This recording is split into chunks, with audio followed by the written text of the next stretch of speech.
Hitler کے propaganda minister نے شاید ایک دفعہ یہ بات کہی تھی کہ اگر ایک جھوٹ کو بار بار دہرایا جائے تو عوام اس جھوٹ کو بھی سچ سمجھنا شروع ہو جائے گی۔ کچھ ایسا ہی معاملہ پاکستان کی عوام کے ساتھ 1990 کی دہائی سے جاری ہے۔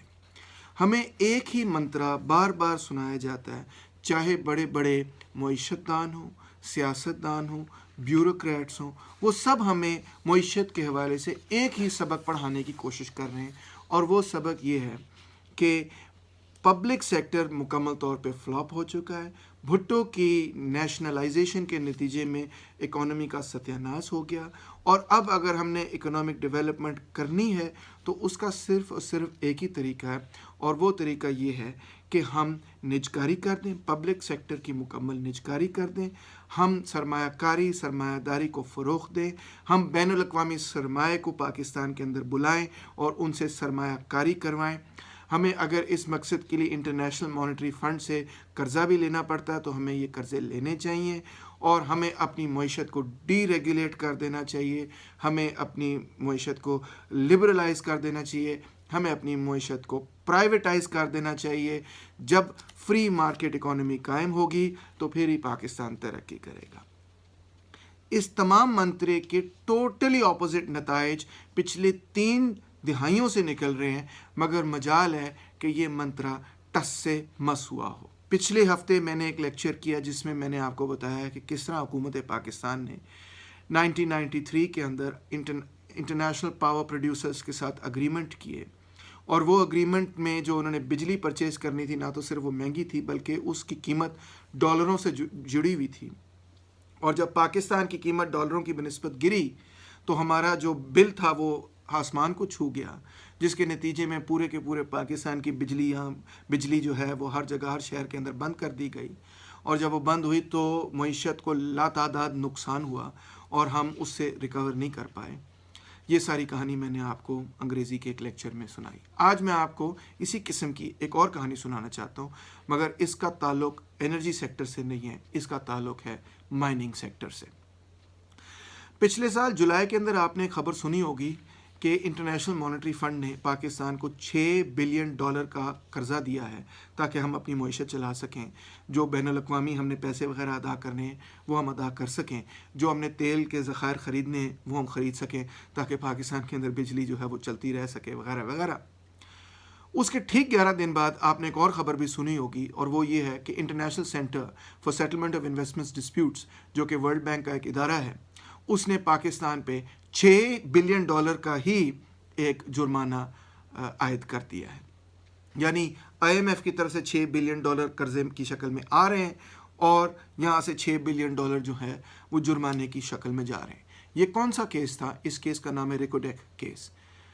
یہ کیا کیس ہے اس کے بارے میں میرا خیال ہے عوام پوری طرح سے جانتے نہیں، مگر ان کا جاننا انتہائی ضروری ہے، کیونکہ یہ ایک دکھ بھری کہانی ہے کہ کس طرح سے پاکستان کو بلوچستان کے علاقے کے اندر بہت بڑے تانبے اور سونے کے ذخائر ملے، اور کس طرح سے ہماری حکومت نے، خاص طور پہ ہماری بیوروکریسی نے ایسے معاہدے کیے کہ جس کے نتیجے میں اس کے فوائد بلوچستان کے لوگوں کو چھوڑیں پاکستان میں کسی کو بھی نہیں ملنے والے۔ آئیے سنیے کہ معاملہ کیا ہے۔ سب سے پہلے تو ریکو دک کا مطلب ہے، ریک کا مطلب ہے ریت بلوچی زبان کے اندر، دک کا مطلب ہے سونے کا بہت بڑا پہاڑ ہو۔ اگر یہ بلوچستان کی ٹپ کے اوپر ایک جگہ ہے جو کہ انتہائی بیابان علاقہ ہے، یہ وہی جگہ ہے جہاں پہ چغائی میں آپ نے سنا ہوگا کہ پاکستان نے 1990 کی دہائی کے اندر اپنے نیوکلیئر بامز کو ٹیسٹ کیا۔ یہاں پہ بہت کم لوگ رہتے ہیں اور رہنے کے حالات بڑے مشکل ہیں۔ اب یہاں پہ جو ایکسپلوریشن ہوئی، میں بتانا چاہتا ہوں کہ اس کے نتیجے میں کیا چیزیں ہمیں پتہ چلی اس علاقے کے بارے میں، کس قسم کے ذخائر ہیں۔ تو میں کمپنی کی رپورٹ آپ کو پڑھ کے سنانا چاہتا ہوں۔ یہ BHP منرلز کمپنی ہے جنہوں نے وہاں پہ ایکسپلوریشن کی، اور ان کی اپنی رپورٹ میں یہ لکھا ہے کہ پچھلے 20 سالوں کے اندر ورلڈ کلاس گرین فیلڈ کور ڈپازٹس جو ہیں ہمیں نہیں ملے۔ آخری دفعہ ہمیں منگولیا میں ملے تھے 2001 میں، اور اب ہم بلینز آف ڈالرز خرچ کر چکے ہیں پوری دنیا میں، مگر ہمیں اس قسم کے ڈپازٹس نہیں ملے جو کہ اب ہمیں ریکوڈیک میں ملے ہیں۔ ریکوٹیک جو ہے وہ دنیا کے اندر سب سے بڑی شاید بڑی ترین تانبے کی مائنز کے اندر، اس کا کانوں کے اندر اس کا شمار ہوتا ہے. اس کی ایسٹیمیٹڈ منرل ریسورسز کیا ہیں؟ 54 billion pounds of copper, 41 million ounces of gold. ان کے مطابق اتنے ذخائر وہاں پہ پڑے ہیں. اور مزید یہ کہ یہ جو ذخائر ہیں وہ سرفیس کے قریب پڑے ہوئے ہیں، یعنی کہ ان کو سرفیس سے نکالنا بھی کوئی بہت زیادہ مشکل کام نہیں، اور اس میں بہت زیادہ بڑی رقم کی ضرورت نہیں. اس سلسلے میں 1993 میں جب ایک یوفوریا چل رہا تھا کہ جی اسٹرکچرل ایڈجسٹمنٹ پروگرامز کریں، نیو لبرلزم کو نافذ کریں، نج کاری کریں، پرائیویٹ انویسٹمنٹ اور ملٹی نیشنل کمپنیوں کو اپنے ملک کے اندر بلائیں، تو ایک اگریمنٹ جو ہے وہ طے ہوا. اس اگریمنٹ کا نام ہے Chagai hills exploration joint venture agreement. اس اگریمنٹ کے تحت بلوچستان ڈیولپمنٹ اتھارٹی اور بی ایچ پی منرلز نے ایک جوائنٹ وینچر قائم کیا، جس کا مقصد یہ تھا کہ جو سونا اور جو تانبا اور سونا ریکو دیک کے اندر ہے اس کو وہ نکالیں گے. اس وینچر کے تحت انہوں نے 10 لائسنسز دیے، اور انہوں نے یہ کہا کہ 10 اسکوائر کلومیٹرز کا ایریا ہے جہاں پہ ہم ایکسپلوریشن کریں گے اور وہاں سے ہم سونا اور تانبا جو ہے نکالیں گے. اس سلسلے میں بی ایچ پی اور بی ڈی اے نے 75% اور 25%، 75% اور 25% شیئر ان کے ہونے تھے. انہوں نے پیسے ڈالنے تھے، مگر کیونکہ حکومت بلوچستان کے پاس پیسے کچھ تھے ہی نہیں، تو انہوں نے یہ 25% پیسے جو ہیں وہ بی ایچ پی سے ہی لینے تھے اور لیے. اور ان کا خیال یہ تھا کہ جب یہ سونا اور تانبا نکل آئے گا تو ہم یہ پیسے واپس ادا کر دیں گے. ظاہری بات ہے جب بی ایچ پی نے ان کو یہ رقم فارورڈ کی تو انہوں نے کمپاؤنڈ انٹرسٹ ریٹ پہ بھی فارورڈ کی، اور مزید انہوں نے London interbank offered rates کے تحت انہوں نے یہ رقم جو انٹرسٹ تھا اس کو طے کیا، پلس اس پہ 2% انٹرسٹ اور لگایا. اور ظاہری بات ہے جو آپ نے رقم لی تھی اس کو تو واپس کرنا ہی تھا. تو یہ ڈیل کی گئی. اب اس میں مسئلہ کیا ہے؟ آپ پوچھیں گے کہ پرابلم کیا تھی. سب سے پہلا مسئلہ تو اس میں یہ آیا کہ انتہائی جلدی کے اندر یہ سب کچھ کیا گیا. جو اس وقت بی ڈی اے کے چیئرمین تھے بلوچستان ڈیولپمنٹ اتھارٹی کے، ان کا نام تھا عطا محمد جعفر، اور وہ چاہتے تھے کہ فوری طور پہ یہ معاہدہ سائن کر دیا جائے کیونکہ یہ تو بہت بڑی گولڈن اپرچونٹی ہے. انہوں نے ایڈیشنل چیف سیکرٹری سے یہ سائن کرایا. ایڈیشنل چیف سیکرٹری نے یہ سائن کیا بھی، تو انہوں نے یہ کہا کہ ہاں فائنانس ڈپارٹمنٹ اور پلاننگ ڈیولپمنٹ ڈپارٹمنٹ جو ہے وہ ان چیزوں کو دیکھے اور 1 مہینے کے اندر اندر اپنی جو تجاویز ہیں وہ سجیسٹ کرے جو کہ اس معاہدے کے اندر شامل کر لی جائے. نہ تو پلاننگ اینڈ ڈیولپمنٹ ڈپارٹمنٹ نے اس معاہدے کو دیکھا، نہ فائنانس ڈپارٹمنٹ نے اس معاہدے کو دیکھا، اور جو پروویژنل اگریمنٹ تھا اس کو چھٹ سے جعفر صاحب نے ایک پرماننٹ اگریمنٹ کے اندر تبدیل کر لیا. اب اس پوری اگریمنٹ کرتے وقت انہوں نے یہ نہیں سوچا کہ بلوچستان کی حکومت اور بی ڈی اے کے پاس ایکچولی یہ لیگل رائٹ ہے یا نہیں کہ وہ ایک joint venture company B H P کے ساتھ بنا سکتے ہیں یا نہیں بنا سکتے. اس وقت حالات حکومت کے بھی کچھ اس طرح تھے، کیبنٹ کے بھی کچھ اس طرح سے تھے کہ عبدالرحیم درانی صاحب جو ہیں وہ ایکٹنگ گورنر بنے تھے، مگر وہ صرف 10 دن اس معاہدے سے 10 دن پہلے ایکٹنگ گورنر بنے تھے. اور اسی طرح محمد نصیر مینگل صاحب جو ہیں وہ ایکٹنگ چیف منسٹر بنے تھے، اور وہ ابھی چیف منسٹر بنے تھے، یعنی کہ ابھی تو وہ اپنے پیر سنبھال ہی رہے تھے. کوئی صوبائی حکومت، الیکٹڈ صوبائی حکومت قائم نہیں تھی. ایک کیئر ٹیکر گورنمنٹ بلوچستان کے اندر قائم تھی، اور کیئر ٹیکر گورنمنٹ نے جلد از جلد معاہدے کو طے کر کے سائڈ لائن کر دیا. بائی دی وے شاید آپ کو اس بات کا علم نہ ہو کہ اکثر جو آئی ایم ایف کے ساتھ ہمارے معاہدے 1990 کی دہائی کے اندر کیے جا رہے تھے وہ بھی کیئر ٹیکر گورنمنٹ آ کے کرتی تھی. وجہ کیا تھی کہ کیئر ٹیکر گورنمنٹ نے کسی سے ووٹ تو لینے نہیں، تو وہ کیئر ٹیکر گورنمنٹ کے دور کے اندر جلدی سے آئی ایم ایف سے معاہدہ کمپلیٹ کر لیتے تھے، سائن کر دیتے تھے. پھر جو الیکٹڈ گورنمنٹ آتی تھی، جو ڈیموکریٹک گورنمنٹ آتی تھی، ان کو معاہدہ پکڑا دیا جاتا تھا کہ سر یہ تو معاہدہ اب آلریڈی ہو گیا، اب اس سے تو ہم آگے پیچھے نہیں ہٹ سکتے. تو اسی طرح سے بالکل اسی طرح سے بی ایچ پی منرلز کے ساتھ بھی یہ معاہدہ کیئر ٹیکر گورنمنٹ کے دوران طے ہو گیا. مگر اگر آپ اس بات پہ ہی پریشان ہیں تو آگے کہانی کو ذرا اور سنیے. مارٹن ہیرس جو کہ بی ایچ پی منرلز کے لائر تھے، انہوں نے یہ کہا کہ بلوچستان منرل کنسیشن رولز 1970 کے جو بنے ہوئے، یعنی کہ بی ایم آر 1970، یہ کچھ بہت سخت قسم کے قوانین ہیں، ان کو ذرا تبدیل کیا جائے. تو انہوں نے 13 پروویژنز ایسی بتائیں، 13 ایسی انہوں نے تجاویز کی جو کہ حکومت پاکستان نے قبول کر لیں، اور یہ بہت ہی پرابلمیٹک تھی. سب سے بڑی تجویز اس میں سے یہ تھی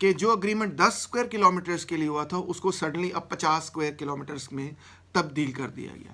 دوسری بات یہ کہ بی ایچ پی منرلز کو ایکسکلوسیو مونوپلی اجارہ داری دی گئی کہ ان منرلز کی ایکسپلوریشن اس علاقے کے اندر بی ایچ پی منرلز کے علاوہ کوئی اور اتھارٹی جو ہے وہ اس پر کوئی کام نہیں کر سکتی.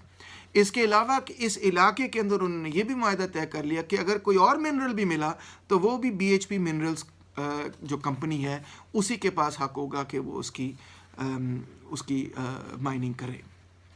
اور انہوں نے حکومت سے یہ حق بھی چھین لیا کہ وہ کسی پوائنٹ پہ بھی مرج کر سکے, ایکوائر کر سکے, پروجیکٹ کو ٹیک اوور کر سکے, پینلٹیز اپنی یا رائلٹیز جو ہے وہ ڈال سکے یا کسی قسم کی اور compensation B H P minerals سے لے سکے. اور حیران کن بات یہ ہے کہ یہ تمام چیزیں حکومت پاکستان بلوچستان کی حکومت نے چھٹ کر کے قبول کر لیں بغیر سوچے ہوئے کہ اس سے تو پاکستان کی حکومت کو اور پاکستان کے لوگوں کو کتنا نقصان ہوگا. اگر اس سے بھی آپ خوش نہیں ہیں تو مزید اور سوچیں. 1994 کے اندر انہوں نے مزید کنسیشنز کرائیں اور وہ یہ تھیں کہ انہوں نے ادا کرنی تھی رقم 3.347 ملین روپیز اینیول فیس انہوں نے ادا کرنی تھی. وہ بر وقت اپنی فیس ادا نہ کر سکے. انہوں نے لیٹر یہ لکھا کہ ہمیں تھوڑی سی مہلت اور دی جائے, ہم یہ فیس ادا کریں گے. حکومت پاکستان نے کیا کیا کہ انہوں نے کہا نہیں کوئی مسئلہ نہیں, آپ فیس ادا کریں ہی نہ, کوئی پرابلم نہیں. ان کو کمپلیٹ ویور دے دیا اس فیس پہ سے. اور اگر یہ سب آپ کو تکلیف نہیں دیتا تو آگے سنیے کہ بی ایچ پی منرلز کے کہنے پر جو ہمارا قانون تھا یعنی بی ایم آر 1970 یعنی بلوچستان منرلز کنسیشن ریگولیشنز کا جو قانون تھا اس کے اندر ایک تبدیلی کی گئی صرف اس کمپنی کو خوش رکھنے کے لیے. اس تبدیلی کا نام تھا بی ایم آر 2000. اس وقت ایک اور کیئر ٹیکر ایڈمنسٹریشن تھی جو کہ جسٹس ریٹائرڈ امیر الملک مینگل کی حکومت تھی, وہ گورنر تھے اس وقت. اور جب بی ایچ پی منرلز نے مزید تبدیلیاں کی تو ان کو چھٹ سے وہ تبدیلیاں مل گئیں. سب سے بڑی اور اہم تبدیلی تو یہ تھی کہ جو معاہدہ بی ایچ پی اور بی ڈی اے کے درمیان ہوا تھا, بی ڈی اے کا مطلب ہے بلوچستان ڈیولپمنٹ اتھارٹی, اس کو اب تبدیل کر دیا گیا. بی ڈی اے کے بجائے لکھا گیا بلوچستان گورنمنٹ, پوری کی پوری گورنمنٹ کو اس پہ لائبل کر دیا گیا. پھر مزید یہ کہ جو بی ایچ پی منرلز ہے اس نئے لاء کے تحت, اگریمنٹ کے تحت, انہوں نے بی ایچ پی منرلز کو یہ اجازت دے دی کہ اگر وہ چاہیں تو کسی اور کمپنی کو لا سکتے ہیں اس منرل ایکسپلوریشن کے لیے. پاکستان کی حکومت نہیں لا سکتی مگر وہ لا سکتے ہیں. لہٰذا بی ایچ پی اور مینکو ریسورسز جو کہ آسٹریلیا کی کمپنی ہے, انہوں نے مل کر ایک کمپنی بنا دی جس کا نام ہے تیتھیان کاپر کمپنی. اور تیتھیان کاپر کمپنی کو مزید ایک چلین بیسڈ کمپنی نے خرید لیا, چلین اور کینیڈین بیسڈ کمپنی نے, جس کا نام ہے اینٹوفیگاسٹا, اور بیرک گولڈ جو کینیڈا کے اندر ہے. انہوں نے اٹاکاما ایک اپنی کمپنی بنا لی جو کہ یو کے اندر رجسٹرڈ ہے, اور انہوں نے اٹاکاما نے ٹوٹلی ٹی سی سی کو خرید لیا, یعنی کہ تیتھیان کاپر کو خرید لیا. یعنی جن لوگوں سے ہم نے اوریجنل معاہدہ کیا وہ تو صورتحال سے نکل ہی گئے, اور اب ہم اس معاہدے کو انہوں نے اپنی کمپنی کو اس معاہدے کے ساتھ انہوں نے کسی اور کمپنی کو بیچ کے بلینز کما لیا, اور اب ہم ایک نئی کمپنی کے ساتھ ڈیل کر رہے ہیں. اور یہ سب کچھ حکومت پاکستان کی منظوری سے نہیں, پیٹ سے ہو گیا. اب بی ایم آر 2000 بنانے کا بنیادی مقصد یہ تھا کہ بی ایچ پی منرلز کی پلاننگ میں یہ شامل تھا کہ ہم نے اپنی کمپنی کو اس طرح کر کے مرج وغیرہ کر کے تو اپنے شیئرز وغیرہ بیچ کے تو ڈس انویسٹ کرنا ہے اپنی کمپنی سے. انہوں نے یہ سوچا ہوا تھا.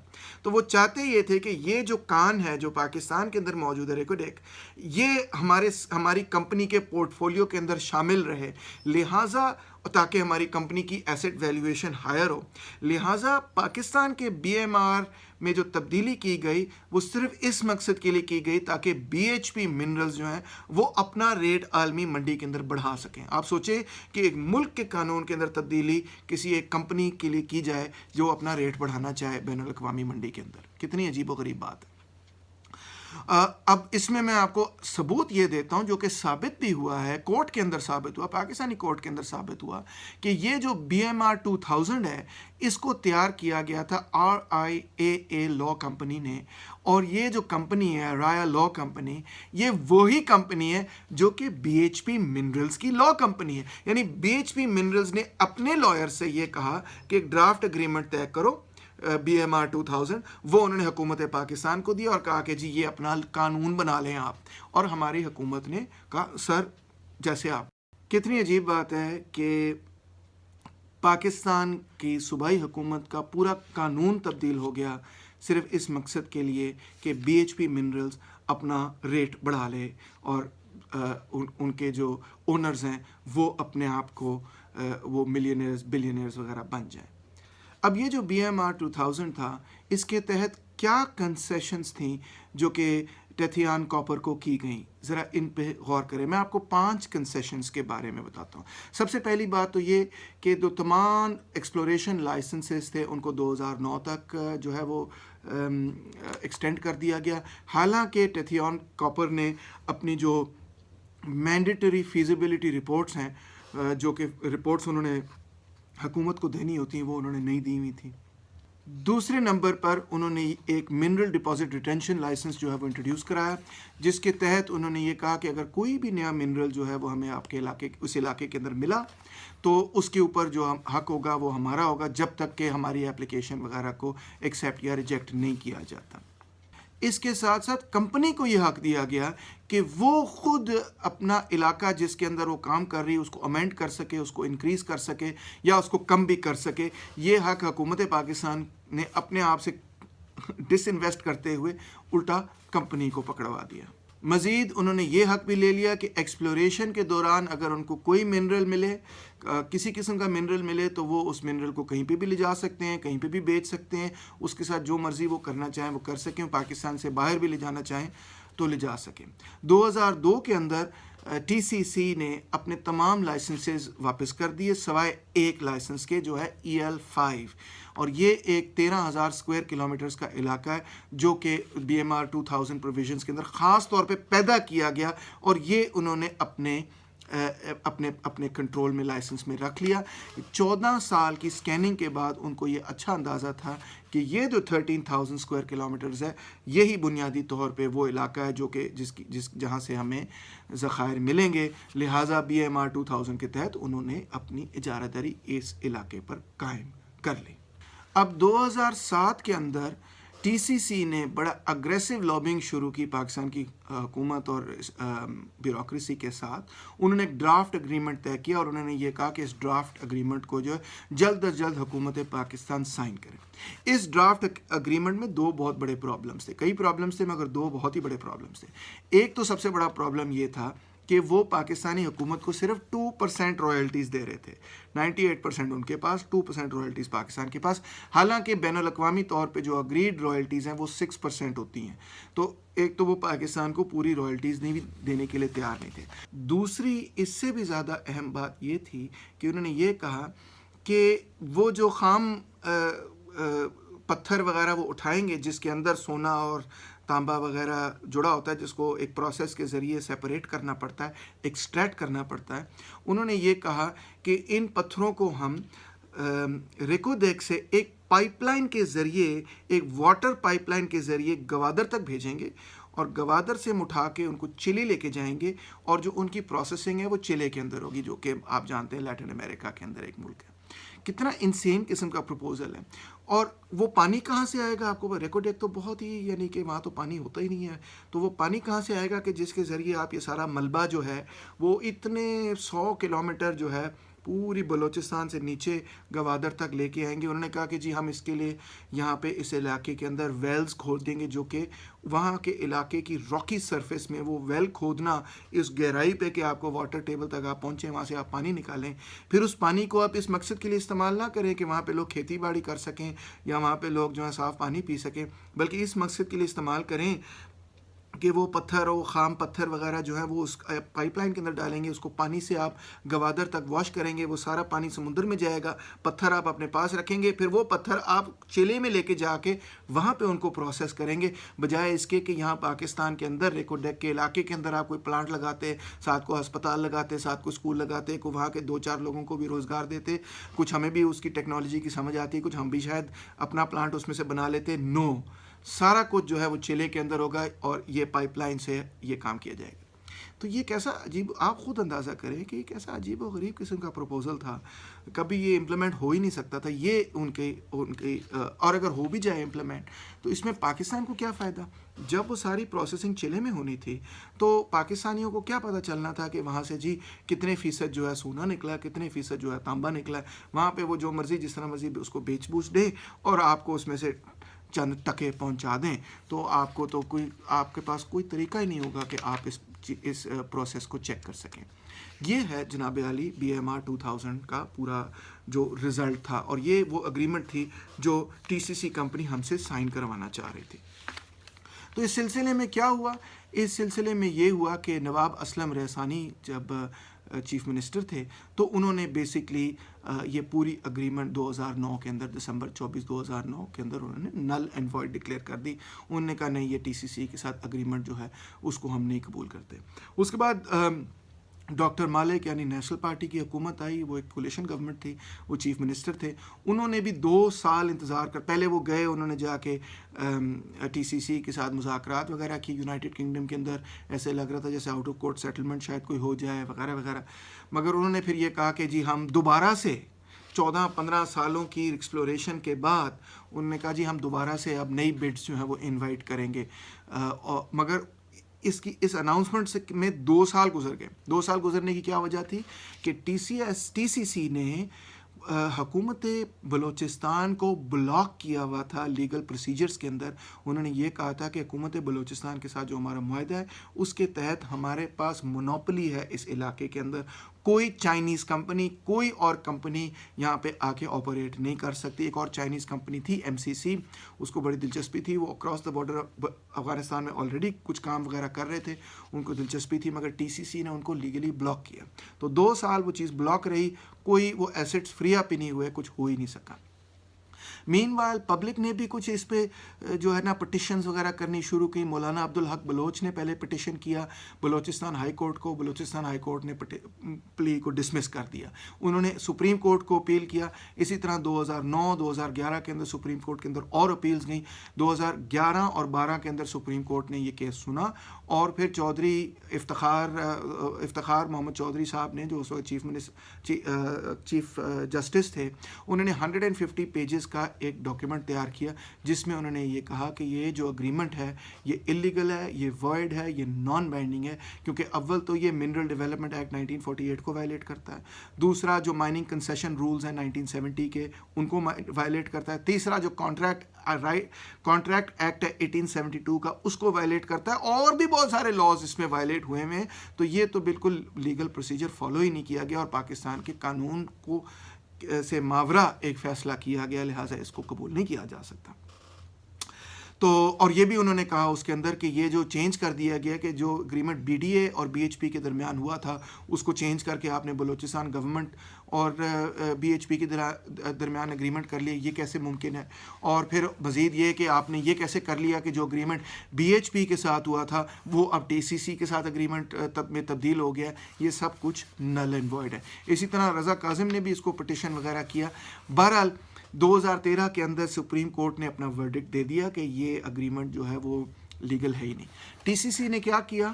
TCC نے ہمارے خلاف ورلڈ بینک کے اندر کیس کر دیا، اور اس کیس کے اندر انہوں نے یہ کہا کہ $16 بلین حکومت بلوچستان ہمیں ادا کرے، کیونکہ ان کی وجہ سے ہم نے مائننگ نہیں کی. اگر ہم مائننگ کرتے تو اس وقت ہم کم سے کم $16 بلین کما چکے ہوتے، لہٰذا پاکستان کی حکومت ہمیں $16 بلین دے. پاکستان کی جو لیگل ٹیم تھی اس نے اپنا ڈیفینس وغیرہ کیا، مگر وہ کیس ہار گئے. کیس ہارنے کے بعد ورلڈ بینک کے کورٹ نے یہ فیصلہ کیا کہ پاکستان $6 بلین جو ہے وہ ادا کرے گا TCC کو. اور عجیب و غریب بات یہ کہ وہ وکیلوں نے ایسے پریزنٹ کیا، دیکھیں جی ہم نے تو پاکستان کے $10 بلین بچا لیے، ہم تو 16 بلین مانگ رہے تھے، ہم نے تو صرف 6 بلین پہ کیا. مگر حقیقت یہ ہے کہ پاکستان کی not afford to pay $6 billion. ہم اگر $6 بلین پے کر سکتے تو ہمیں کیا ضرورت تھی کہ ہم IMF سے جا کے $6 بلین کے مقروض ہوں مزید. تو اب صورتحال یہ ہے جناب کہ سپتمبر کے اندر عمران خان صاحب جب امریکہ گئے تو وہاں پہ ان کی میٹنگ ہوئی TCC کے چیئرمین کے ساتھ، ٹیتھیان کاپر کارپوریشن کے چیئرمین کے ساتھ، اور انہوں نے بعد میں آ کے یہ بیان دیا کہ company is interested to resume working on the project. Company چاہتی ہے کہ دوبارہ سے پروجیکٹ جو ہے اس کو کھولے، اور ہمارے ان سے مذاکرات چل رہے ہیں اور ہم TCC کو دوبارہ دعوت دیتے ہیں کہ وہ آئیں اور یہ ایکسپلوریشن شروع کریں. اب آپ خود اندازہ کریں کہ یہ معاملہ جو ہے وہ کب سے چل رہا ہے اور آج کیا تاریخ ہے. یہ 1993 سے چل رہا ہے اور آج آپ کو پتہ ہے 2020 ہے، یعنی کہ اس معاملے کو کم سے کم 27 سال ہو گئے ہیں. اور اس کے اندر پاکستان کی حکومت کو اس وقت فائدہ کیا، صرف نقصان اور نقصان اور نقصان ہی ہوا. حالانکہ میٹافورکلی نہیں، literally we are sitting on a gold mine, مگر ہم اس کو استعمال نہیں کر سکے. استعمال نہ کرنے کی بنیادی وجہ یہ ہے کہ ہم نے جو ماڈل آف ڈیولپمنٹ بنایا ہے، جس میں ہم یہ سمجھتے ہیں کہ بین الاقوامی سرمایہ جو ہے وہ اپنے مفادات نہیں، مگر وہ پاکستان کی بڑھوتی کے لیے اس کے ساتھ کوئی ہم جوائنٹ پارٹنرشپ کر کے شاید پاکستان کو آگے لے جانے میں کامیاب ہوں. یہ ایک انتہائی فلاڈ ماڈل ہے، نیو لبرل قسم کا، ڈیپینڈنٹ ڈیولپمنٹ قسم کا ماڈل ہے. اور اس کے تحت جو ایکچوئل ریئلٹی اور جو ڈیٹا اور جو ایکچوئل فیکٹس ہیں وہ ہمیں یہ بتا رہے ہیں کہ یہ ملٹی نیشنل کارپوریشنز جو ہیں ان کا ایک پریڈیٹری کردار ہے. وہ ملکوں کے اندر جاتے ہیں ان کے ذخائر کو ایکسپلائٹ کرنے کے لیے، ان کے لیبر کو ایکسپلائٹ کرنے کے لیے، اور حکومتوں کو انتہائی محتاط ہو کے ان سے ڈیل کرنا چاہیے.